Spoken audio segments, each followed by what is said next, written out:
रुक्मिणी, जामवंती, सत्यभामा, आप सभी का हृदय से हार्दिक अभिनंदन और वंदन है रिंकू जी। और जितने भी लोग सम्मान दे रहे हैं सबका हृदय से सम्मान।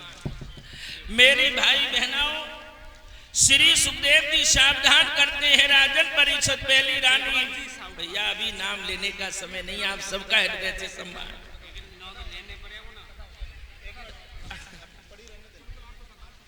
मेरी माताओं जरा बैठे रहिए।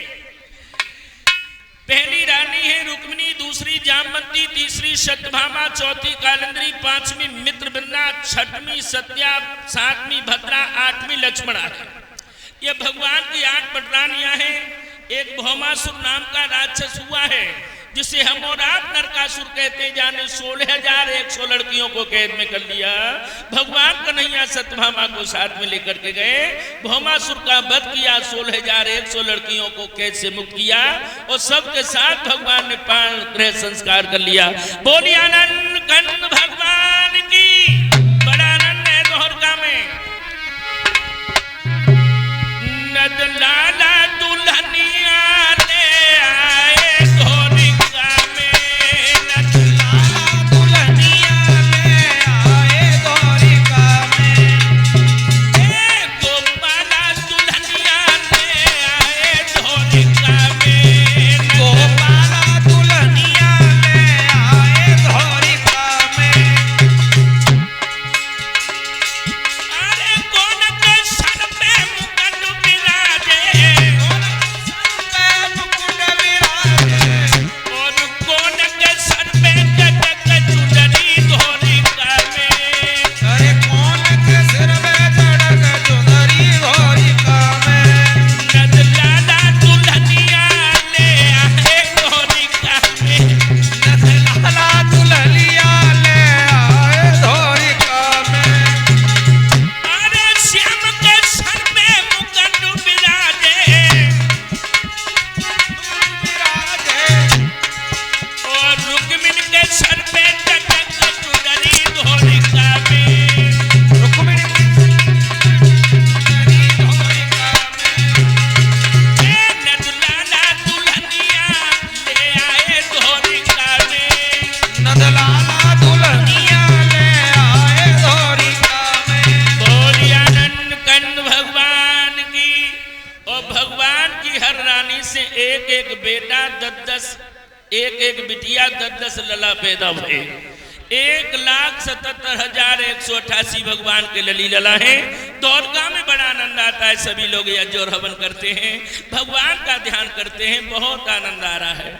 अब देखते हैं भगवान ने, माताएं जरा बैठ जाएं, 10 मिनट में अभी जो चावल लेके आई हो वो हम छड़वाते हैं। चिंता न करो, ये रंगमंच नहीं, ये कथा है। आराम से बैठ जाइए, थोड़ी देर में पूरा कराते हैं। भाई बहनाओं, भगवान ने सुदामा की धरती का हरण किया है। ओय और क्षेत्र के लोगों, सभी संत भगवान, बहन बेटियों, युवाओं, ध्यान देना। सुदामा का कसूर सिर्फ इतना था कि भगवान ने, सुदामा जो भगवान के साथ में रहे, कसूर मात्र इतना था कि सुदामा ने भगवान के हिस्से का 1 मुट्ठी अन्न खा लिया था। और सुन्न का परिणाम यह रहा कि सुदामा को दर दर भटकना पड़ा, भयंकर गरीबी से गुजरना पड़ा। इसलिए ये कथा कृष्ण और सुदामा की नहीं है, संत भगवानों, वो क्षेत्र के विद्वानों, हर एक जीवात्मा की है। अगर जीवन में किसी के हिस्से का अन्न या किसी का हिस्सा खा लिया है, भागवत में आए और सकसुल वापस कर देना। जब सुदामा को भयंकर परिणाम से भुगतना पड़ा, जो भगवान का सखा था, हम और आप तो कहीं के भी नहीं हैं। धन्य है सुदामा, जिसके जीवन में सुशीला जैसी पत्नी आई। जब उन्हें मालूम पड़ा मेरे पति के ऊपर अपराध है, एक पाप है कि भगवान के हिस्से का अन्न खा लिया है।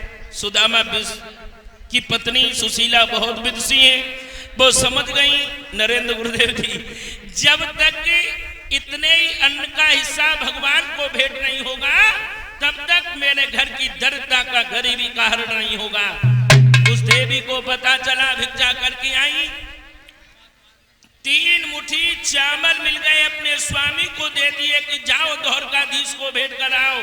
सुदामा जी लोटा छोटा ढोल लेकर के चले, भगवान कृष्ण के पास में आ गए। भगवान को मालूम पड़ा, अपने मित्र से भेंट की। कन्हैया सुदामा की दशा को देख करके रोने लगे।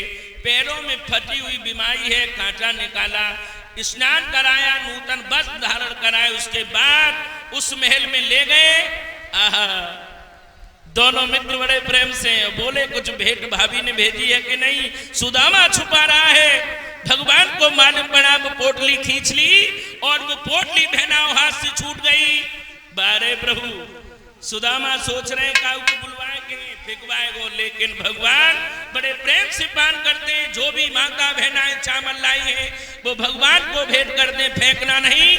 और जो आयोजक हैं, जो कार्यकर्ता है, वो किसी पात्र में चावल ले ले। जो भी माता बहनाएं चावल लेके आई हैं